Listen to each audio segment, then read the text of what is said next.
My name is Kevin. I've lived in Chicago for 18 years of my 21 years in life. I work at a part-time job taking care of children with behavioral and physical disorders, and I live with my girlfriend for the past 6 months. We both decided condoms hurt her like no other, so we thought of another form of birth control, and I suggested a spermicide, something I've been using since I started having sex. I would have to say it works really great. It's called a vaginal contraceptive film, and it's just like a thin, really tiny plasticky kind of film that you fold up, and then when inserted, after 15 minutes it disperses and allows for 3 hours of safe sex.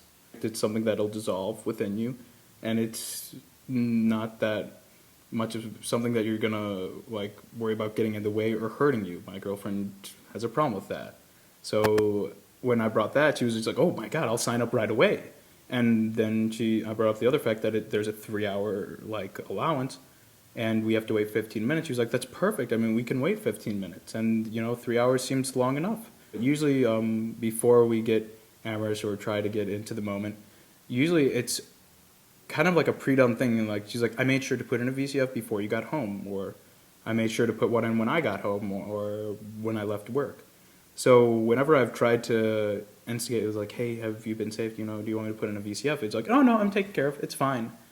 And I mean, at the beginning stages, yes, there were the instances where I would have to ask. It's like, hey, have you put in your VCF? And then she's like, oh, I haven't. It's like, it's something that she tries to remember. So we've actually had really good communication in being able to apply, not getting too ahead of ourselves. And while that may kill a little bit of the romance, I mean, I think it lets me have think a little bit less, because it's sometimes not all the blood is in my head. So I really just have to really hope that she's prepared sometimes, and usually she is. But when I can, when a single thought can go through my brain, I'm like, have you been safe? You just really have to keep your head cool as much as possible when it comes to birth control. My name is Kevin. I'm 21 years old. The birth control my girlfriend and I use are spermicides.